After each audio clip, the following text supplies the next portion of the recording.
रखते हैं। सो तो प्रोग्राम दे विच आप सब दा निघा स्वागत है। प्रोग्राम लैके हाजिर हो चुके हैं खबर ते नज़र, तो मेरे नाल प्रोग्राम खबर ते नज़र दे विच जिहड़े जुड़ चुके ने मिंटू गुरुसरिया जी मलोट स्टूडियोज तो। मिंटू जी निੱਘੀ जी आए प्यार भरी सत श्री अकाल जी। जी शुक्रिया जी, सारे सत श्री अकाल सर। अज के प्रोग्राम खबर ते नज़र उसनूं स्पॉन्सर करते हैं खालसा इंश्योरेंस एजेंसी वाले, जिन्हों के कोलों तुसीं हर एक तरीके की इंश्योरेंस करवा सकते हो। इंश्योरेंस बारे पता करने लई कॉल करो नंबर 408 272 2500 के उत्ते। इस दे नाल कृषि धनोता यूबा सिटी तो, बचित्र सिंह चाहल फ्रेजनो तो, महिंदर सिंह मनजीत कौर तखर मोडेस्टो तो, जसपाल सिंह सैक्रामेंटो तो, जसी गल प्लंबिंग वाले बेकरसफील्ड तो, प्रिंसीपल अवतार सिंह पन्नू बेकरसफील्ड तो, स्टोन सर्कल पार्क वाले सारे सीनियर बेकरसफील्ड तो, जगतार सिंह आनंदपुरी यूनियन सिटी तो, G N tyre and lube वाले जिन्होंने कोलों तुसीं truck wash oil change air breaker का काम करवा सकते हो। नवे पुराने टायर तुसीं इन्हां तो बहुत ही वाजिब कीमतां ते खरीद सकते हो। 2 लोकेशन हैं इन्हां दियां, सेंटर नहला विच ते मडेरा च। होर जानकारी लिए कॉल करो निम्मा सोहता हुणां नूं नंबर 209 277 10 13 209277 1013 के उत्ते।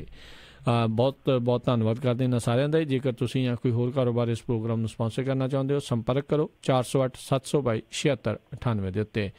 मिंटू जी गलबात का सिलसिला शुरू करते, कहते नवजोत सिद्धू का सियासी करियर हुण दाऽ ते लगा, सुप्रीम कोर्ट में केस की जी सुनवाई शुरू। हाले मुक्के नहीं सी, मंत्री पुणे के चाव तो पै गए से पिया गुरु दस मैं की करा। नवजोत सिद्धू का हाल कुछ इदा का ही होया पिया, क्योंकि देखो साल को होया हाले मंत्री बने रीज किन्नी ज्यादा सी कि मैं पंजाब की सेवा करनी है, पंजाब की सेवा करनी। हुण पंजाब की सेवा करने का मौका मिला कि उत्तों ये फसका गल दे विच पै गया। दरअसल नवजोत सिद्धू ते केस ते बड़ा पुराना वा, तुहानूं शायद पता ही होगा कि जिहदे ते एक कतल का केस सीगा। 27 दिसंबर 1988 में एक झगड़ा होया सी। उस झगड़े दे विच 65 साल का एक व्यक्ति सी गुरनाम सिंह वो मारिया गया सीगा। मामला रोडवेज का सीगा, पार्किंग तो लड़ाई हुई सी, पटियाले की गल है। नवजोत सिद्धू ते इहदा एक मित्र सी रुपिंदर सिंह संधू, इन्हां दोनों ते मुकदमा चलिया। हालांकि बाद दे विच एक कतल तो मुकदमा जिहड़ा वो गैर इरादतन हत्या का दर्ज किया गया सीगा। हेठली अदालत ने इन्हां नूं बरी कर दिता सीगा 1999 च। उस तो बाद फिर 2002 दे विच एक केस सीगा जिहड़ा वो हाई कोर्ट च चले गया। हाई कोर्ट दे विच जदों ये केस सुनवाई ते लगा, उदों तक नवजोत सिद्धू यानी 2004 दे विच राजनीति च प्रवेश कर चुका सीगा। 2006 दे विच ये केस हाई कोर्ट जाके लगा ते 1 दिसंबर 2006 नूं सिद्धू ते रुपिंदर संधू इन्हां दोवां नूं दोषी करार दिता गया सीगा। और मेरे ख्याल दे नाल जिथों तक मैनूं याद आ, उस समय जिहड़ी डबल बेंच ने फैसला सुनाया सी, उहदे विच एक जस्टिस महताब सिंह भी शामिल सन, जिहड़े अज इन्हां दी सरकार दे विच एक बतौर कमीशन के तौर ते काम करदे पए जी। तां इस बेंच ने इन्हां नूं 3-3 साल की सज़ा दी सीगी। उदा इस मामले च 10 साल की सज़ा सुनाई जा सकती सी, पर इन्हां नूं 3 साल की सज़ा दी गई सी। उस तो बाद फिर ये मामला सुप्रीम कोर्ट से चले गया। नवजोत सिद्धू नूं खड़े पैर अस्तीफा देना पिया। और सुप्रीम कोर्ट से जो यह मामला गया सीगा, तुहानूं शायद पता होवे कि इस बंदे का वकील अरुण जेटली सीगा। तां उदों फिर इहदी सज़ा जिहड़ी वो स्टे हो गई, सज़ा ते रोक लग गई। वो जिहड़ी अपील सीगी वो उत्थे पेंडिंग हो गई। हुण यकदम ये अपील निकली है और इहदे ते तुरंत फुरंत सुनवाई हो रही है। अज अपीलां दलीलां का दौर सीगा। इन्हां दे वकीलां ने जाके इत्थे दलीलां अपनियां पेश कीतियां।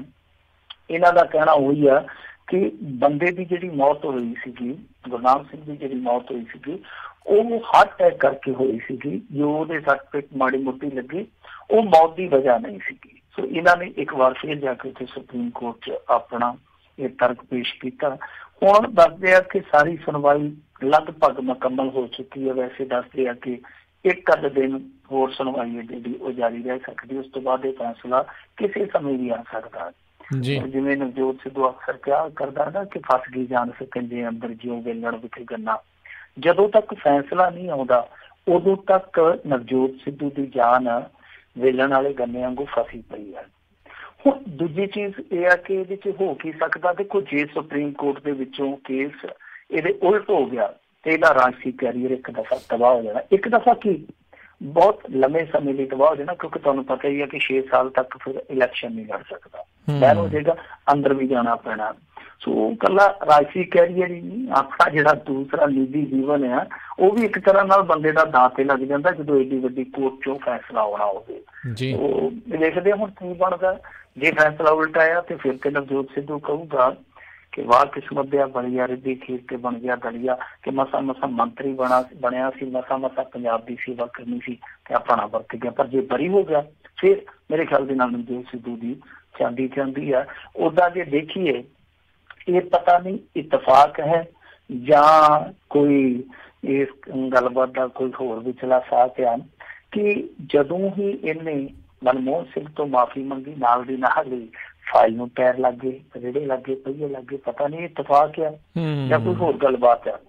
ਪਰ ਦੂਜੇ ਪਾਸੇ ਇੱਕ ਚੀਜ਼ ਹੋਰ ਵੇਖਣ ਵਾਲੀ ਆ ਕਿ ਜਿਹੜਾ ਗੁਰਨਾਮ ਸਿੰਘ ਸੀਗਾ ਨਾ, ਉਹਦੀ ਪਤਨੀ ਬਹੁਤ ਬੁਰੇ ਹਾਲਾਂ ਦੇ ਵਿੱਚ ਆਪਣਾ ਜੀਵਨ ਬਸਰ ਕਰ ਰਹੀ ਹੈ। ਸ਼ਾਇਦ ਹੈ ਜਾਂ ਨਹੀਂ ਹੈ, ਮੈਨੂੰ ਇਹਦੇ ਬਾਰੇ ਪੱਕਾ ਨਹੀਂ ਪਤਾ, ਪਰ 2-2.5 ਸਾਲ ਪਹਿਲਾਂ ਇੱਕ ਮੀਡੀਆ ਰਿਪੋਰਟ ਆਈ ਸੀ ਉਹਦੇ ਵਿੱਚ ਉਹਦਾ ਜੀਵਨ ਬਰਤਾਂਤ ਬਿਆਨ ਕੀਤਾ ਗਿਆ ਸੀਗਾ ਕਿ ਕਿਸ ਤਰ੍ਹਾਂ ਉਹ ਆਪਣਾ ਜੀਵਨ ਜਿਹੜਾ ਉਹ ਗੁਜ਼ਰ ਬਸਰ ਕਰਦੀ ਪਈ ਹੈ। ਦੂਜੇ ਪਾਸੇ ਨਵਜੋਤ ਸਿੱਧੂ ਤੇ ਤਾਂ ਕੋਈ ਖਾਸ ਫਰਕ ਨਹੀਂ ਪਿਆ ਕਿਉਂਕਿ ਸਿਆਸੀ ਸਭਾ ਦੇ ਵਿੱਚ ਇਹਦਾ ਉੱਠਣ ਬਹਿਣ ਹੋ ਗਿਆ ਸੀ, ਉਹਨਾਂ ਦਾ ਨਾਉਣ ਹੋ ਗਿਆ, ਇਹਦਾ ਬਹੁਤਾ ਨੁਕਸਾਨ ਨਹੀਂ ਹੋਇਆ। ਹੁਣ ਵਾਰੀ ਹੈ ਜਿਹੜੀ ਉਹ ਨਵਜੋਤ ਸਿੱਧੂ ਦੀ ਹੈ। ਨਫਾ ਹੁੰਦਾ, ਨੁਕਸਾਨ ਹੁੰਦਾ, ਕਾਨੂੰਨ ਤੈਅ ਕਰੂਗਾ।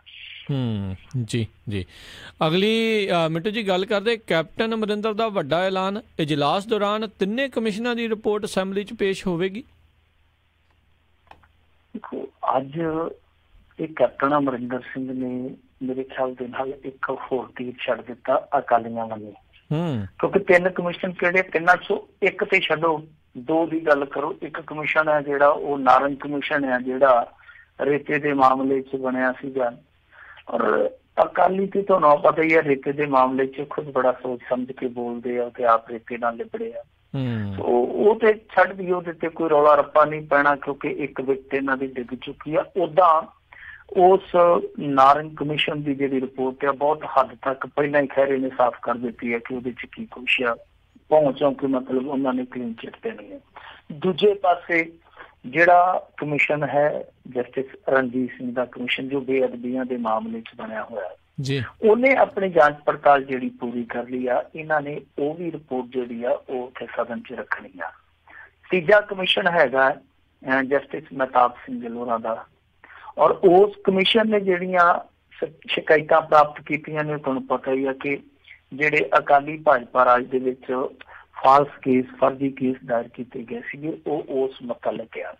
ਯਾਨੀ ਇਹ ਜਿਹੜੇ 2 ਕਮਿਸ਼ਨ ਆ ਸਿੱਧੇ ਰੂਪ ਦੇ ਵਿੱਚ ਇਹ ਅਕਾਲੀਆਂ ਦੇ ਉਲਟ ਜਾਣਗੇ। ਇਹ ਪਹਿਲਾਂ ਹੀ ਸਾਫ਼ ਹੋ ਚੁੱਕਾ।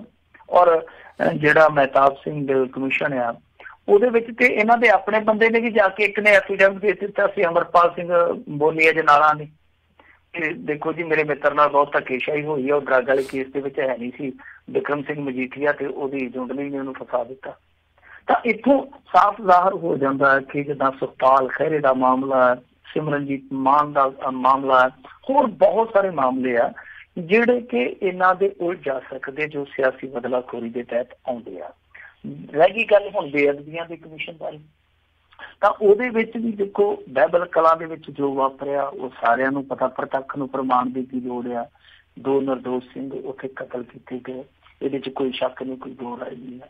ਤਾਂ ਜਿੱਦਾਂ ਬਿਆਨ ਲੈ ਗਏ ਆ ਦੁਬਾਰਾ, ਜਿੱਦਾਂ ਜਿਹੜੇ ਪੀੜਤ ਸੀ ਉਹ ਸਾਹਮਣੇ ਆਏ, ਪਹਿਲਾ ਕਮਿਸ਼ਨ ਜਿਵੇਂ ਉਹਨਾਂ ਨੇ ਨਕਾਰ ਦਿੱਤਾ, ਇਸ ਕਮਿਸ਼ਨ ਤੇ ਜਿੱਦਾਂ ਉਹਨਾਂ ਨੇ ਭਰੋਸਾ ਦਿੱਤਾ, ਉਹ ਤੋਂ ਲੱਗਦਾ ਹੈ ਕਿ ਸੁਖਬੀਰ ਸਿੰਘ ਬਾਦਲ ਦੇ ਅੰਦਰ ਜਿਹੜੀ ਬੁਖਲਾਹਟ ਸੀਗੀ ਕੁਛ ਦਿਨ ਪਹਿਲਾਂ, ਜਿਹੜਾ ਵਾਰ-ਵਾਰ ਉਹ ਕਹਿੰਦਾ ਸੀਗਾ ਕਿ ਇਹ ਕਮਿਸ਼ਨ ਹੈ ਜਿਹੜਾ ਕਾਂਗਰਸ ਦਾ ਆਪਣਾ ਕਮਿਸ਼ਨ ਹੈ, ਇਹ ਤੇ ਇਹਨਾਂ ਦੇ ਪਿੱਛੋਂ ਆ, ਅਸੀਂ ਇਹਨਾਂ ਨੂੰ ਕਮਿਸ਼ਨ ਮੰਨਦੇ ਹੀ ਨਹੀਂ।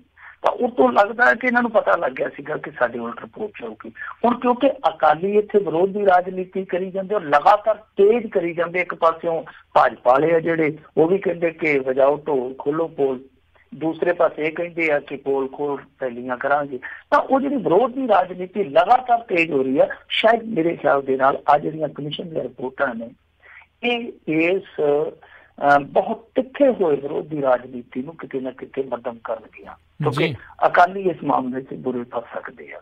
ਔਰ ਇਹ ਨਹੀਂ, ਅਕਾਲੀਆਂ ਨੂੰ ਅੱਜ ਇੱਕ ਹੋਰ ਪੈਂਤੜੇ ਤੇ ਵੀ ਇਹਨਾਂ ਨੇ ਫਸਾ ਲਿਆ। ਉਹ ਪੈਂਤੜਾ ਕਿਹੜਾ ਸੀਗਾ ਕਿ ਅਚਨਚੇਤੀ ਉੱਠ ਕੇ ਕੈਪਟਨ ਅਮਰਿੰਦਰ ਸਿੰਘ ਨੇ ਐਲਾਨ ਕਰ ਦਿੱਤਾ ਕਿ ਅਸੀਂ ਦਰਬਾਰ ਸਾਹਿਬ ਦੇ ਲੰਗਰ ਤੋਂ ਜਿਹੜਾ GST ਦਾ ਪੰਜਾਬ ਦਾ ਹਿੱਸਾ 70% ਉਹ ਵਾਪਸ ਲੈਂਦੇ ਹਾਂ।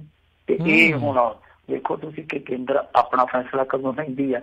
ਹੁਣ ਦੇਖੋ ਇਹ ਦੋਨਾਂ ਮੁੱਦਿਆਂ ਤੇ ਅਕਾਲੀ ਘਿਰਦੇ ਆ। ਚਲੋ ਆਹ ਮੁੱਦਾ ਕਮਿਸ਼ਨ ਵਾਲਾ, ਇਹਨੂੰ ਜੇ ਛੱਡ ਕੇ GST ਦਾ ਗੱਲ ਕਰੀਏ ਤਾਂ GST ਦੇ ਮਾਮਲੇ ਦੇ ਵਿੱਚ ਤੇ ਇਹ ਰੌਲਾ ਪਾਉਂਦੇ ਸਨ ਕਿ ਕਾਂਗਰਸ ਆਪਣਾ ਹਿੱਸਾ ਛੱਡੇ, ਆਪਣਾ ਹਿੱਸਾ ਛੱਡੇ। ਕਾਂਗਰਸ ਨੇ ਹਿੱਸਾ ਛੱਡ ਦਿੱਤਾ, ਹੁਣ ਵਾਰੀ ਆ ਅਕਾਲੀਆਂ ਦੀ। ਇਹ ਹੁਣ ਇਹਨਾਂ ਦੇ ਪਾਲੇ 'ਚ ਗੇਮ ਸੁੱਟ ਕੇ ਬਹਿ ਗਏ ਕਾਂਗਰਸੀ ਕਿ ਲਿਆਓ ਭਾਈ ਹੁਣ ਤੁਸੀਂ ਕਰਕੇ ਦਿਖਾਓ। ਉਹ ਜਿਵੇਂ ਕਹਿੰਦੇ ਹੁੰਦੇ ਨਾ ਪੰਜਾਬੀ 'ਚ ਕਿ ਆਪਣਾ ਕੰਮ ਕੀਤਾ ਖਸਮਾਂ ਦਾ ਸਿਰ ਖਾਈ ਜਮੀਤਾ। ਕੈਪਟਨ ਅਮਰਿੰਦਰ ਸਿੰਘ ਨੇ ਆਪਣਾ ਕੰਮ ਕਰਕੇ ਹੁਣ ਇਹੋ ਗੱਲ ਇਹਨਾਂ ਤੇ ਸੁੱਟ ਦਿੱਤੀ ਕਿ ਹੁਣ ਤੁਸੀਂ ਕੀ ਕਰਦੇ ਹੋ। ਤਾਂ ਇਹ ਅਕਾਲੀ ਇਸ ਮਾਮਲੇ ਤੇ ਵੀ ਉਲਝਣਗੇ ਕਿਉਂਕਿ ਅਰੁਣ ਜੇਟਲੀ ਪਹਿਲਾਂ ਕਹਿ ਚੁੱਕਾ, ਉਹ ਕਹਿੰਦਾ ਜੀ ਕਿ GST ਅਸੀਂ ਲਾਗੂ ਹੀ ਨਹੀਂ ਕੀਤੀ ਧਾਰਮਿਕ ਸਥਾਨਾਂ ਤੇ ਜੇ ਲਾਗੂ ਨਹੀਂ ਕੀਤੀ ਤੇ ਇਹੋ ਤੋਂ ਮਾਫ ਕਰਾ ਕੇ ਲਿਆਉਣਗੇ, ਤੇ ਜੇ ਮਾਫ ਕਰਾ ਕੇ ਲਿਆਉਣਗੇ ਤੇ ਇਹ ਆਪਣੇ ਵਿੱਤ ਮੰਤਰੀ ਨੂੰ ਜਿਹੜਾ ਕੇਂਦਰ ਦੇ ਵਿੱਚ ਹੈ ਉਹ ਆਪ ਹੀ ਝੂਠਾ ਪਾਉਣਗੇ। ਸੋ ਅਕਾਲੀ ਇਸ ਨੁਕਤੇ ਤੇ ਵੀ ਕਿਸਦੇ ਨਜ਼ਰ ਆ ਰਹੀ ਆ। ਜੀ ਜੀ ਜੀ ਅਗਲੀ ਜਿਹੜੀ ਆਪਾਂ ਗੱਲ ਕਰਦੇ ਹਾਂ ਵੀ ਬੈਂਸ ਭਰਾਵਾਂ ਨੇ ਸਪੀਕਰ ਖਿਲਾਫ ਮੋਰਚਾ ਖੋਲਿਆ। ਦੇਖੋ ਬੈਂਸ ਛੱਡਦੇ ਕਿਹਨੂੰ ਆ, ਇਹਦੇ ਆਮ ਆਦਮੀ ਪਾਰਟੀ ਨਾਲ ਰਲੇ ਸੀਗੇ ਤੇ ਨਾ ਆਮ ਆਦਮੀ ਪਾਰਟੀ ਦੇ ਕੇਜਰੀਵਾਲ ਨੂੰ ਵੀ ਬਖਸ਼ਿਆ, ਕਹਿੰਦੇ ਇਹਨੇ ਤੇ ਗਦਾਰੀ ਕੀਤੀ ਹੈ ਪੰਜਾਬ ਦੇ ਨਾਲ ਤੇ ਅਸੀਂ ਗਦਾਰਾਂ ਦੇ ਨਾਲ ਨਹੀਂ ਖਲੋਣਾ ਤੇ ਝੱਟ ਤੋੜ ਕੇ ਗਰਾਨੇ ਆਓ ਗਏ। ਹੁਣ ਇਹਨਾਂ ਨੇ ਜਿਹੜਾ ਇਹ ਧਾਵਾ ਬੋਲਿਆ ਇਹ ਸਿੱਧਾ ਸਪੀਕਰ ਰਾਣਾ KP ਸਿੰਘ ਤੇ ਆ। ਇਹਨਾਂ ਨੇ ਤੇ ਅੱਜ ਤੁਲਨਾ ਕਰ ਦਿੱਤੀ ਆ ਕਿ ਇਹ ਸਪੀਕਰ ਜਿਹੜਾ ਇਹ ਮਾਫੀਆ। ਔਰ ਇੱਕ ਨੁਕਤਾ ਜਿਹੜਾ ਉਹ ਸਿਮਰਨਜੀਤ ਸਿੰਘ ਬੈਂਸ ਨੇ ਇੱਕ ਟੈਲੀਵਿਜ਼ਨ ਚੈਨਲ ਨੂੰ ਬਲਕ ਦਿੰਦਿਆਂ ਗਿਣਾ ਦਿੱਤਾ। ਉਹ ਕਹਿੰਦਾ ਕਿ ਇੱਕ ਚਿੰਤਪੁਰਨੀ ਕਾਲਜ ਆ, ਉਹਦੇ 'ਚ ਇਹ ਸਿੱਖਿਆ ਮਾਫੀਆ ਬਣ ਕੇ ਚੱਲਦੇ ਆ। ਇੱਕ ਰਿਪੋਰਟ ਆ ਉਹਦੇ ਵਿੱਚ ਇਹਦਾ ਜਵਾਈ ਹੈ ਜਿਹੜਾ ਨਜਾਇਜ਼ ਮਾਈਨਿੰਗ ਕਰਦਾ ਪਿਆ, ਯਾਨੀ ਸੈਂਡ ਮਾਫੀਆ ਵੀ ਹੈ। ਇਸ ਤੋਂ ਇਲਾਵਾ ਦੋਸ਼ ਇਹ ਲਾਇਆ ਕਿ ਇਹਨਾਂ ਨੇ ਆਪਣਾ ਇੱਕ ਰਿਸ਼ਤੇਦਾਰ ਇੱਥੇ ਵਿਧਾਨ ਸਭਾ ਦੇ ਵਿੱਚ ਭਰਤੀ ਕਰਾਉਣ ਲਈ ਭਰਤੀ ਦੇ ਨੇਮ ਕਦੇ ਹੀ ਬਦਲ ਦਿੱਤੇ, ਜਦਕਿ ਜਿਹੜਾ ਭਰਤੀ ਕਰਾਇਆ ਗਿਆ ਰਿਸ਼ਤੇਦਾਰ ਉਹ ਬੇਸਿਕਲੀ ਹੈ ਵੀ ਹਿਮਾਚਲ ਦਾ। ਸੋ ਇਸ ਤਰ੍ਹਾਂ ਕਹਿੰਦੇ ਆ ਕਿ ਇਹ ਭਰਤੀ ਵਾਲਾ ਵੀ ਮਾਫੀਆ। ਯਾਨੀ ਸਿੱਧੇ ਤੌਰ ਤੇ ਆਖੀਏ ਤੇ ਇਹਨਾਂ ਨੇ ਕਾਂਗਰਸ ਦਾ ਸਪੀਕਰ ਹੈ ਜਿਹੜਾ ਉਹ ਹੀ ਲੱਕੋਂ ਲੈ ਲਿਆ। ਹੁਣ ਦੂਜੇ ਪਾਸੇ ਕਾਂਗਰਸ ਵੱਲੋਂ ਹੁਣ ਤੱਕ ਕੋਈ ਵੀ ਇਸ ਬਿਆਨ ਤੇ ਪ੍ਰਤੀਕਰਮ ਨਹੀਂ ਆਇਆ। ਹਾਲਾਂਕਿ ਜਿਹੜੇ ਸਪੀਕਰ ਸਾਹਿਬ ਆ, ਜਦੋਂ ਪਿਛਲੇ ਦਿਨ ਹੀ ਇਹ ਮੁੱਦਾ ਉੱਠਿਆ ਸੀਗਾ, ਤੁਹਾਨੂੰ ਯਾਦ ਹੋਣਾ, ਜਿਹੜਾ ਜੰਗਲੀ ਜੀਵ ਸੁਰੱਖਿਆ ਵਿਭਾਗ ਹੈ ਤੋਂ ਉਹਨਾਂ ਦਾ ਇੱਕ ਅਹੁਦੇਦਾਰ ਪੱਤਰ ਲਿਖਦਾ ਸਰਕਾਰ ਨੂੰ। ਪੱਤਰ 'ਚ ਕੀ ਲਿਖਦਾ ਕਿ ਸਪੀਕਰ ਸਾਹਿਬ ਦਾ ਜਿਹੜਾ ਦਾਮਾਦ ਆ ਉਹਦਾ ਕ੍ਰੈਸ਼ਰ ਹੈ ਜਿਹੜਾ ਸ਼ਿਵਾਲਿਕ ਪਹਾੜੀਆਂ ਦੀ ਗੋਦ ਦੇ ਹੇਠ ਚੱਲਦਾ ਪਿਆ। ਸੋ ਉਸ ਬੰਦੇ ਦੀ ਮੁੜ ਕੇ ਬਦਲੀ ਕਰ ਦਿੱਤੀ ਗਈ, ਕਾਰਵਾਈ ਨਹੀਂ ਕੀਤੀ ਗਈ ਬਲਕਿ ਉਹਦੀ ਬਦਲੀ ਕਰ ਦਿੱਤੀ ਗਈ। ਟਿੱਕਾ ਸਾਹਿਬ ਉਹਦਾ ਨਾਮ ਹੈ ਅਫਸਰ ਦਾ। ਤਾਂ ਉਸ ਟਿੱਕਾ ਸਾਹਿਬ ਦੀ ਬਦਲੀ ਤੋਂ ਬਾਅਦ ਸਿਆਸੀ ਭੁਚਾਲ ਇੱਥੇ ਆਇਆ ਜ਼ਰੂਰ ਪਰ ਥੰਮ ਗਿਆ। ਪਰ ਜਿਹੜੇ ਸਿਮਰਨਜੀਤ ਸਿੰਘ ਬੈਂਸ ਹੋ ਰਹੀ ਆ, ਇਹਨਾਂ ਨੇ ਇਹ ਮੁੱਦਾ ਜਿਹੜਾ ਉੱਥੇ ਅੱਜ ਫਿਰ ਚੁੱਕ ਦਿੱਤਾ। ਹੁਣ ਕਾਂਗਰਸੀ ਹੈ ਜਿਹੜੇ ਉਹ ਵੈਸੇ ਵੀ ਤੁਹਾਨੂੰ ਪਤਾ ਥੋੜੇ ਜਿਹੇ ਬੈਂਸਾਂ ਤੋਂ ਕੰਨ ਭੰਨਦੇ ਆ, ਪਰ ਇਸ ਮਾਮਲੇ ਤੇ ਉਹਨਾਂ ਨੂੰ ਜਵਾਬ ਨਹੀਂ ਕੋਈ ਆਉਦਾ। ਪਰ ਦੂਜੇ ਪਾਸੇ ਜੇ ਦੇਖੀਏ ਨਾ ਇੱਕ ਰਣਨੀਤਿਕ ਪੈਂਟ ਦਾ ਵੀ ਲੱਗਦਾ ਇਹਨਾਂ ਦਾ, ਕਿਉਂਕਿ ਸ਼ਾਇਦ ਇਹਨਾਂ ਨੇ ਭਾਪ ਲਿਆ ਕਿ ਕਾਂਗਰਸ ਸਪੀਕਰ ਦੀ ਵਰਤੋਂ ਕਰਦੀ ਆ ਤੇ ਕਿਉਂ ਨਾ ਸਪੀਕਰ ਦੀਆਂ ਤਾਰਾਂ ਪੁੱਟ ਦਈਏ, ਨਾ ਰਹੂ ਤਾਰ ਨਾ ਵਜੂ ਸਪੀਕਰ। ਮਤਲਬ ਕਿ ਸਾਰੀ ਕਾਰਵਾਈ ਇਹਨਾਂ ਦੇ ਅਗੇਂਸਟ ਕਰਨੀ ਤੇ ਸਪੀਕਰ ਨਹੀਂ ਆ, ਤੇ ਜੇ ਸਪੀਕਰ ਤੇ ਮਿੰਟੂ ਜੀ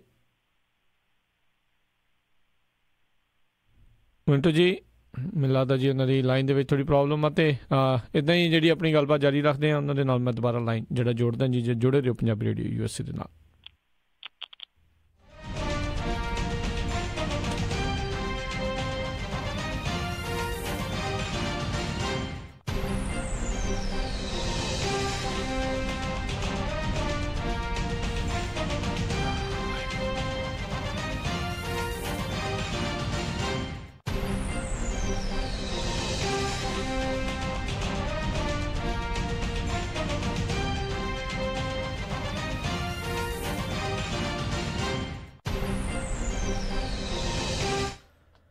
ਹੈਲੋ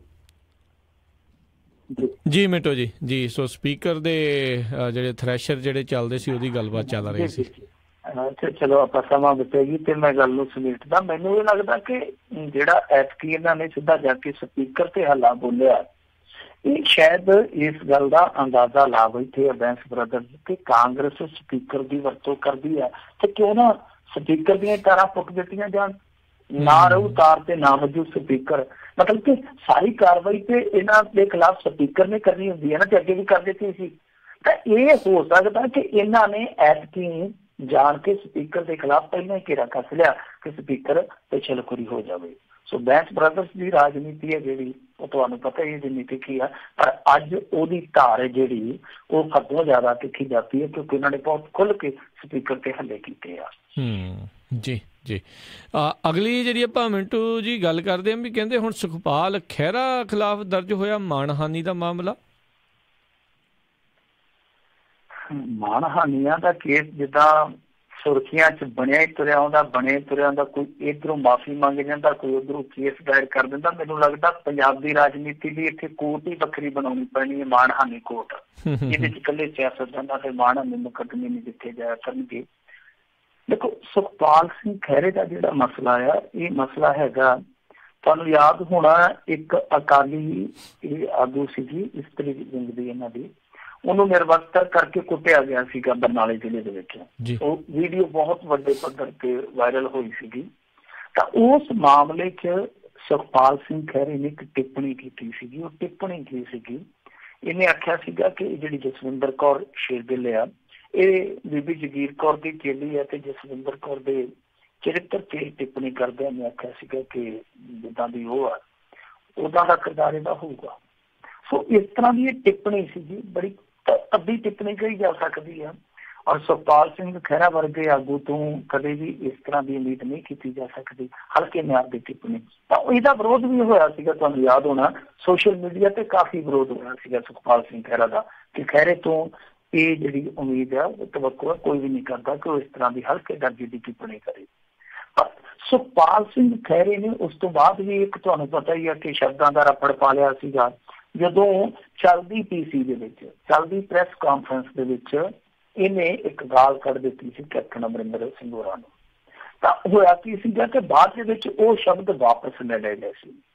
ਇਹ ਦੋਵੇਂ ਐਪੀਸੋਡ ਜਿਹੜੇ ਸੀਗੇ ਕੁਛ ਹਫ਼ਤਿਆਂ ਦੇ ਵਕਤ ਵਿੱਚ ਹੀ ਵਾਪਰਦੇ ਸੀਗੇ। ਖੈਰ ਹੁਣ ਉਹ ਜਿਹੜੀ ਜਸਵਿੰਦਰ ਕੌਰ ਸ਼ੇਰਗਿੱਲ ਆ, ਖੈਰ ਸ਼ਾਇਦ ਮੈਨੂੰ ਲੱਗਦਾ ਕਿ ਮਜੀਠੀਆ ਵਾਲਾ ਜਿਹੜਾ ਪ੍ਰਕਰਨ ਵਾਪਰਿਆ ਉਹਦੇ ਤੋਂ ਥੋੜਾ ਜਿਹਾ ਉਤਸ਼ਾਹਿਤ ਹੋਈ ਆ, ਉਹਨੇ ਅੱਜ ਚੰਡੀਗੜ੍ਹ ਦੀ ਜ਼ਿਲ੍ਹਾ ਅਦਾਲਤ ਦੇ ਵਿੱਚ ਜਾ ਕੇ ਤੇ ਇਹ ਮੁਕੱਦਮਾ ਜਿਹੜਾ ਉਹ ਦਾਇਰ ਕਰ ਦਿੱਤਾ। ਹੁਣ ਮਾਣਹਾਨੀ ਦਾ ਕੇਸ ਚੱਲੂਗਾ।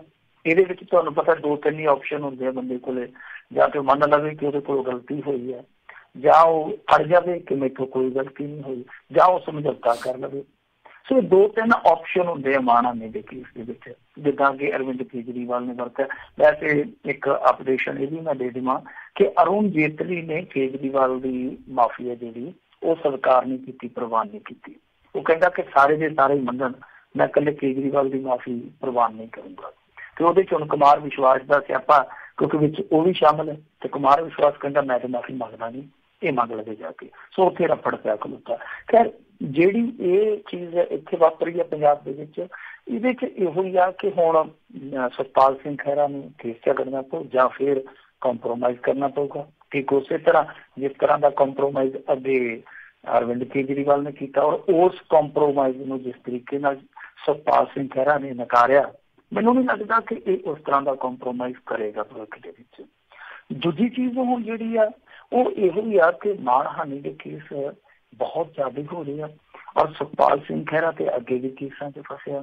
ਮੇਰੇ ਖਿਆਲ ਦੇ ਨਾਲ ਇੱਥੋਂ ਤੱਕ ਨੌਬਤ ਨਹੀਂ ਸੀ ਆਉਣੀ ਜੇ ਸੁਖਪਾਲ ਸਿੰਘ ਖਹਿਰਾ ਇਸ ਟਿੱਪਣੀ ਨੂੰ ਵਾਪਸ ਲੈ ਲੈਂਦਾ। ਕਿਉਂਕਿ ਦੇਖੋ ਵਿਵਾਦ ਉਦੋਂ ਹੀ ਛਿੜ ਗਿਆ ਸੀਗਾ, ਉਦੋਂ ਹੀ ਵਿਰੋਧ ਹੋਣਾ ਸ਼ੁਰੂ ਹੋ ਗਿਆ ਸੀਗਾ।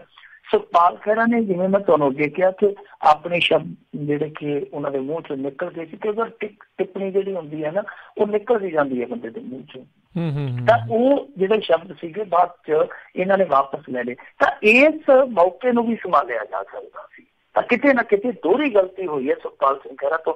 ਇੱਕ ਤੇ ਤਤੇਕਾ ਵਾਲੇ ਸੁਭਾਅ ਦੇ ਵਿੱਚ ਉਹ ਸ਼ਬਦ ਮੂੰਹੋਂ ਨਿਕਲ ਗਏ, ਦੂਸਰਾ ਉਹਨਾਂ ਸ਼ਬਦਾਂ ਨੂੰ ਵਾਪਸ ਨਹੀਂ ਲਿਆ। ਤਾਂ ਮੇਰੇ ਖਿਆਲ ਦੇ ਨਾਲ ਆਉਣ ਵਾਲੇ ਸਮੇਂ ਦੇ ਵਿੱਚ ਜਿਸ ਤਰ੍ਹਾਂ ਦਾ ਸੁਖਪਾਲ ਖਹਿਰੇ ਦਾ ਐਟੀਟਿਊਡ ਹੈ, ਉਹ ਤੋਂ ਲੱਗਦਾ ਕਿ ਇਹ ਕੇਸ ਹੈ ਜਿਹੜਾ ਉਹ ਅੱਗੇ ਚੱਲੇਗਾ।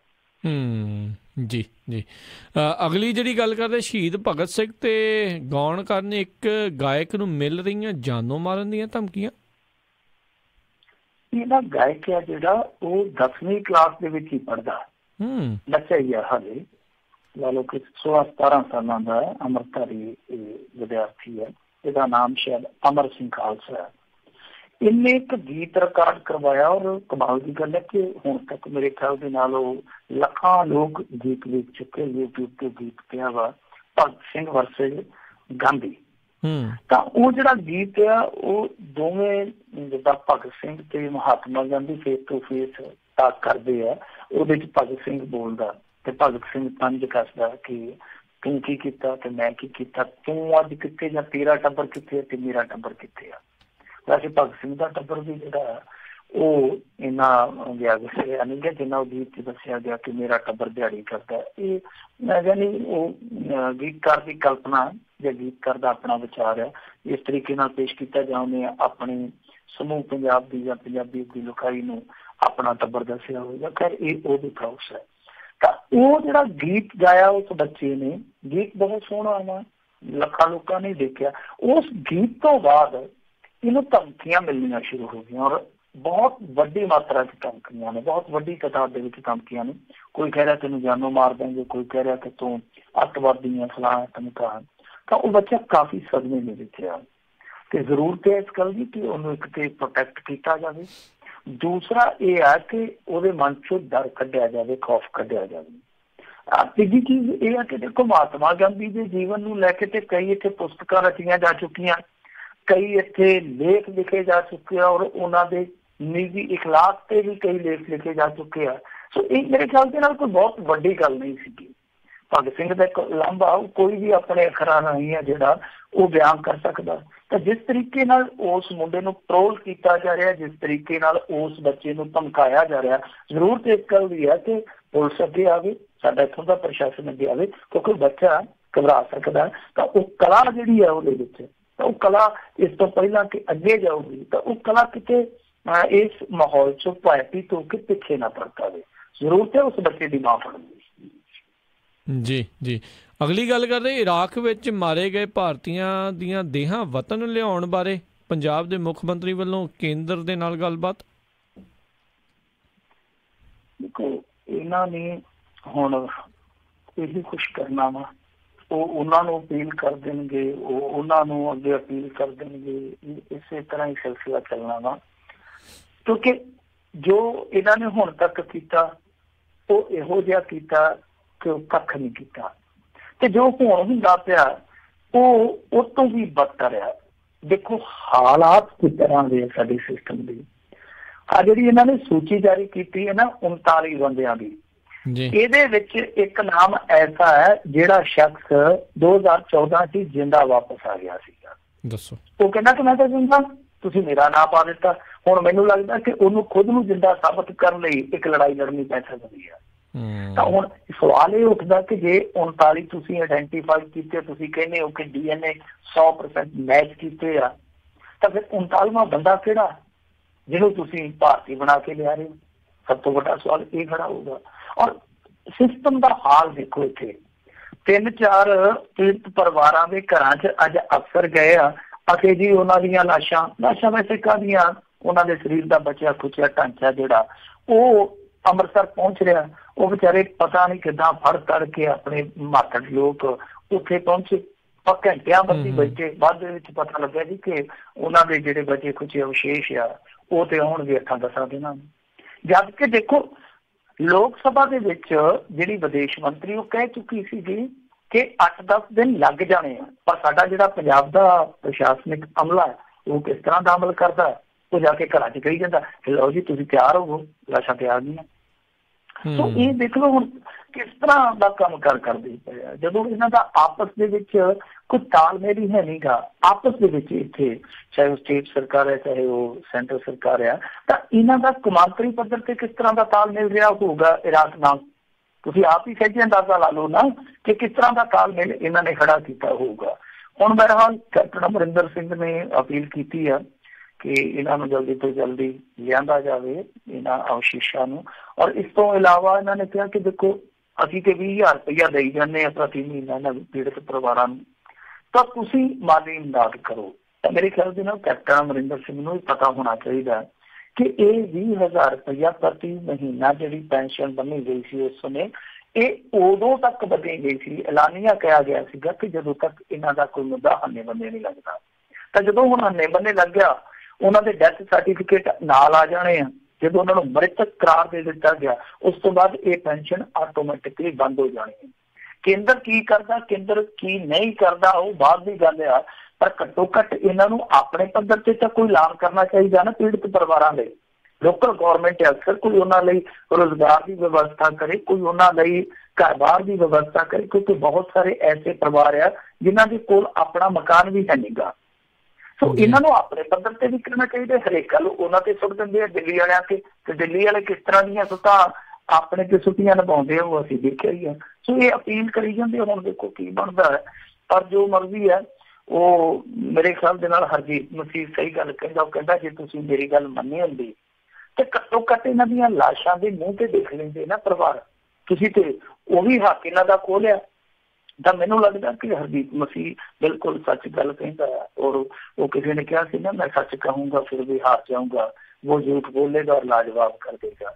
ਯਾਨੀ ਉਹਦੇ ਸੱਚ ਤੇ ਝੂਠ ਜਿਹੜਾ ਸੀਗਾ ਉਹ ਭਾਰੀ ਪਿਆ, ਔਰ ਇਸ ਕਦਰ ਭਾਰੀ ਪਿਆ ਕਿ ਉਹ ਲਾਸ਼ਾਂ ਜਿਹੜੀਆਂ ਉਹ ਕੱਲੀਆਂ ਹੱਡੀਆਂ ਦੀਆਂ ਮੁੱਠਾਂ ਰਹਿ ਗਈਆਂ। ਔਰ ਉਹ ਵੀ ਜਦੋਂ ਉਹਨੂੰ ਆਉਣੀਆਂ ਉਦੋਂ ਤੱਕ ਪਤਾ ਨਹੀਂ ਇਹਨਾਂ ਪੀੜਤ ਪਰਿਵਾਰਾਂ ਦੇ ਜੀਆਂ ਨੇ ਕਿੰਨੀ ਵਾਰੀ ਮਰਨਾ। ਜੀ ਜੀ ਜੀ। ਅਗਲੀ ਗੱਲ ਕਰੀਏ, ਕਹਿੰਦੇ ਹੁਣ ਜਨਾਨਾ ਪੁਲਿਸ ਵੀ ਚੱਲੀ, ਮਰਦਾਨਾ ਪੁਲਿਸ ਦੇ ਰਾਹ ਧੱਕੜਸ਼ਾਹੀ ਦੇ ਦੋਸ਼ ਹੇਠ ਥਾਣੇਦਾਰ ਨਹੀਂ ਸਸਪੈਂਡ। ਦੇਖੋ ਇਹ ਬੜੀ ਮਾੜੀ ਖਬਰ ਹੈ ਮੇਰੇ ਖਿਆਲ ਦੇ ਨਾਲ, ਕਿਉਂਕਿ ਜਦੋਂ ਵੀ ਕਦੇ ਵਿਗਾੜਾਂ ਦੀ ਗੱਲ ਚੱਲਦੀ ਆ ਤਾਂ ਵਿਗਾੜਾਂ ਤੋਂ ਉੱਤੇ ਸੁਧਾਰਾਂ ਦੀ ਗੱਲ ਚੱਲਦੀ, ਤੇ ਇਹ ਕਿਹਾ ਜਾਂਦਾ ਕਿ ਬੀਬੀਆਂ ਨੂੰ ਵੱਧ ਤੋਂ ਵੱਧ ਮੌਕੇ ਦੇਣੇ ਚਾਹੀਦੇ ਆ, ਬੀਬੀਆਂ ਨੂੰ ਵੱਧ ਤੋਂ ਵੱਧ ਨੁਮਾਇੰਦਗੀ ਦੇਣੀ ਚਾਹੀਦੀ ਆ, ਬੀਬੀਆਂ ਨੂੰ ਵੱਧ ਤੋਂ ਵੱਧ ਰਾਜਸੀ ਤਾਕਤ ਦੇਣੀ ਚਾਹੀਦੀ ਹੈ। ਤਾਂ ਜਿਹੜੀ ਫਿਰ ਤੁਸੀਂ ਧੱਕੜਸ਼ਾਹੀ ਦੀ ਗੱਲ ਕਰਦੇ ਹੋ ਤਾਂ ਇਹ ਸੋਚਣ ਲਈ ਮਜਬੂਰ ਜ਼ਰੂਰ ਕਰੂਗੀ। ਵੈਸੇ ਇਹ ਜਿਹੜੀ ਘਟਨਾ ਵਾ ਇਹ ਫਰੀਦਕੋਟ ਜ਼ਿਲ੍ਹੇ ਦੀ ਹੈ, ਜੈਤੋ ਥਾਣੇ ਦੇ ਵਿੱਚ ਇਹ ਬੀਬੀ ਤੈਨਾਤ ਸੀ, ਦਾ ਨਾਮ ਪਰਮਜੀਤ ਕੌਰ ਆ। ਹੋਇਆ ਕਿ ਇਹਨੇ ਆਪਣਾ ਮਕਾਨ ਬਣਾਇਆ ਸੀਗਾ ਤੇ ਸ਼ਾਇਦ ਦੇਰ ਹੋ ਗਈ ਹੋਣੀ ਹੈ, ਥਾਣੇਦਾਰ ਨਹੀਂ ਬਣੀ ਹੈ ਬੀਬੀ, ਤਾਂ ਇਹਨੇ ਮਹਿਕਮੇ ਦਾ ਪੂਰੀ ਤਰ੍ਹਾਂ ਭੇਤ ਪਾ ਲਿਆ ਸੀਗਾ ਕਿ ਘਰ ਕਿੱਦਾਂ ਬਣਾਏ ਜਾਂਦੇ ਆ ਮਿਹਨਤ ਦੇ ਨਾਲ। ਇਹਨੇ ਜਿਨ੍ਹਾਂ ਤੋਂ ਸਮਾਨ ਚੁੱਕਿਆ, ਜਾਨੀ ਮਟੀਰੀਅਲ ਚੁੱਕਿਆ, ਗਾਡਰ, ਸਰੀਆ, ਇੱਟਾਂ, ਸੀਮੈਂਟ ਵਗੈਰਾ, ਉਹਨਾਂ ਨੂੰ ਵੀ ਟਾਲਣਾ ਸ਼ੁਰੂ ਕਰ ਦਿੱਤਾ। ਉਹ ਪੈਸੇ ਲਿਆਉਣ ਹੁਣ ਕਿ ਬੀਬੀ ਜੀ ਸਾਡੇ ਪੈਸੇ ਤੋਂ ਤੇ ਅੱਗੋਂ ਪੈ ਜਾਂਦੇ ਸੀ, ਜਾਂ ਤੁਹਾਨੂੰ ਪੈਸੇ ਅਜੋ ਜਦੋਂ ਹੋਏ ਦੇ ਦਿਆਂਗੇ। ਤੇ ਜਿਹੜੇ ਮਿਸਤਰੀ ਸੀ ਜਿਨ੍ਹਾਂ ਨੇ ਮਕਾਨ ਖੜਾ ਕੀਤਾ, ਉਹ ਕਹਿੰਦੇ ਬੀਬੀ ਜੀ ਸਾਡੇ ਪੈਸੇ, ਤੇ ਉਹਨਾਂ ਨੂੰ ਵੀ ਪੈਸੇ ਨਿਕਲਦੇ ਸੀ, ਧਮਕੀਆਂ ਦਿੰਦੀ ਸੀ। ਤੇ ਜਦੋਂ ਉਹਨਾਂ ਨੇ ਜ਼ਿਆਦਾ ਜਿਹੜੇ ਛੇੜੇ ਮਾਰਨੇ ਸ਼ੁਰੂ ਕਰ ਦਿੱਤੇ ਕਿ ਬੀਬੀ ਜੀ ਹੁਣ ਤੇ ਟਾਈਮ ਬੜਾ ਹੋ ਗਿਆ, ਦੇ ਦਿਓ ਪੈਸੇ, ਤੇ ਫਿਰ ਕਹਿੰਦੇ ਆ ਕਿ ਅੱਗੋਂ ਕਹਿਣ ਲੱਗ ਪਈ ਕਿ ਤੁਹਾਨੂੰ ਮੈਂ ਐਸਾ ਟੰਗੂਗੀ ਕਿਸੇ ਕੇਸ ਦੇ ਵਿੱਚ ਕਿ ਤੁਹਾਡੇ ਘਰ ਦੇ ਮੁਲਾਕਾਤ ਨਹੀਂ ਕਰ ਸਕਦੇ, ਤੁਹਾਡਾ ਮੂੰਹ ਵੇਖਣ ਨਹੀਂ ਕਰ ਸਕਦੇ। ਫਿਰ ਇਹ ਸ਼ਿਕਾਇਤ ਜਿਹੜੀ ਆ ਉਹ ਜ਼ਿਲ੍ਹਾ ਪੁਲਿਸ ਮੁਖੀ ਦੇ ਕੋਲ ਗਈ, ਉਹਨੇ ਜਾਂਚ ਪੜਤਾਲ ਕੀਤੀ। ਜਾਂਚ ਪੜਤਾਲ 'ਚ ਜਿਹੜੇ ਇਹ ਦੋਸ਼ ਸਨ ਉਹ ਸਹੀ ਪਾਏ ਗਏ। ਸੋ ਬੀਬੀ ਦਾ ਜਿਹੜਾ ਸਟਾਰ ਲੱਗਾ ਸੀ 1.25 ਲੱਖ ਸਟਾਰ, ਉਹ ਵੀ ਲਾ ਕੇ ਉਹਨਾਂ ਨੇ ਆਖਿਆ ਕਿ ਬੀਬੀ ਜੀ ਜਿਹੜਾ ਤੂੰ ਮਕਾਨ ਬਣਾਇਆ ਮਿਹਨਤ ਨਾਲ, ਦਸਾਂ ਨਵਾਂ ਦੀ ਕਮਾਈ ਨਾਲ, ਤੂੰ ਹੁਣ ਉਹਦੇ 'ਚ ਵਿਹਲੀ ਆਪਾਂ। ਇਹ ਬਹੁਤ ਮਾੜੀ ਗੱਲ ਆ ਕਿ ਇੰਨੀ ਮੋਟੀ ਤਨਖਾਹ ਲਈ ਜਾਂਦੇ ਆ ਇਹ ਅਫਸਰ, ਇੰਨੇ ਮੋਟੇ ਭੱਤੇ ਲਈ ਜਾਂਦੇ, ਬਥੇਰੀਆਂ ਸਹੂਲਤਾਂ ਲਈ ਜਾਂਦੇ, ਪਰ ਫਿਰ ਵੀ ਨਹੀਂ ਰੱਜਦੇ। ਉਹ ਪੰਜਾਬੀ 'ਚ ਸਾਡੇ ਸਿਆਣੇ ਕਹਿੰਦੇ ਹੁੰਦੇ ਸੀਗੇ ਕਿ ਖਾਧੇ ਉੱਤੋਂ ਖਾਣਾ ਲਾਂਘੀਆਂ ਦਾ ਕੰਮ, ਇਹ ਰੱਜ ਕੇ ਖਾਂਦੇ ਉੱਤੋਂ ਫਿਰ ਵੀ ਖਾਣਾ ਨਹੀਂ ਛੱਡਦੇ। ਬਹੁਤ ਮਾੜੀ ਗੱਲ ਆ। ਮਰਦਾਨਾ ਪੁਲਿਸ ਦੇ ਕਿਸੇ ਕੇ ਸਾਡੇ ਸਾਹਮਣੇ ਆਉਂਦੇ ਸੀਗੇ, ਅੱਜ ਜਨਾਨਾ ਪੁਲਿਸ ਦੇ ਕਿਸੇ ਵੀ ਸਾਡੇ ਸਾਹਮਣੇ ਆਉਣ ਲੱਗ ਪਏ ਆ। ਬਹੁਤ ਮਾੜੀ ਗੱਲ ਆ। ਇਸ ਬੀਬੀ ਨੇ ਪੁਲਿਸ ਮਹਿਕਮਾ ਜਿਹੜਾ ਕਿ ਪਹਿਲਾਂ ਹੀ ਕਾਫੀ ਹੱਦ ਤੱਕ ਬਦਨਾਮ ਹੋ ਚੁੱਕਾ, ਉਹਦੇ 'ਚ ਜਿਹੜਾ ਜਨਾਨਾ ਵਿਭਾਗ ਹੈ ਪੁਲਿਸ ਵਿਭਾਗ ਦਾ, ਉਹਦੇ ਤੇ ਵੀ ਇਹ ਕਲੰਕ ਮਲ ਦਿੱਤਾ। ਜੀ ਜੀ ਬਿਲਕੁਲ। ਤੇ ਬਹੁਤ ਬਹੁਤ ਮਿੰਟੂ ਜੀ ਤੁਹਾਡਾ ਧੰਨਵਾਦ ਕਰਦੇ ਹਾਂ। ਸਮਾਂ ਬਸ ਇੱਥੇ ਹੀ ਜਿਹੜਾ ਸਮਾਪਤ ਹੈ। ਮਿਲਾਂਗੇ ਅਗਲੀ ਵਾਰ, ਉਦੋਂ ਤੱਕ ਲਈ ਬਹੁਤ ਬਹੁਤ ਧੰਨਵਾਦ, ਮਿਹਰਬਾਨੀ, ਸਤਿ ਸ਼੍ਰੀ ਅਕਾਲ ਜੀ। ਇਸ ਉੱਤੇ ਇੱਥੇ ਹੀ ਸਾਡਾ ਅੱਜ ਦਾ ਪ੍ਰੋਗਰਾਮ ਸਮਾਪਤ ਹੈ। ਮਿਲਾਂਗੇ ਅਗਲੀ ਵਾਰ। ਮੈਨੂੰ ਵੀ ਇਜਾਜ਼ਤ ਦਿਓ, ਮੇਰੇ ਵੱਲੋਂ ਵੀ ਤੁਹਾਨੂੰ ਸਾਰਿਆਂ ਨੂੰ ਬਹੁਤ ਪਿਆਰ ਸਤਿਕਾਰ ਸੈਨਿਕ ਜੀ, ਸਤਿ ਸ਼੍ਰੀ ਅਕਾਲ। ਜਿਉਂਦੇ ਵਾਸਤੇ ਰਹੋ, ਹੱਸਦੇ ਖੇਲਦੇ ਰਹੋ, ਸੁਣਦੇ ਰਹੋ ਪੰਜਾਬੀ ਰੇਡੀਓ USA।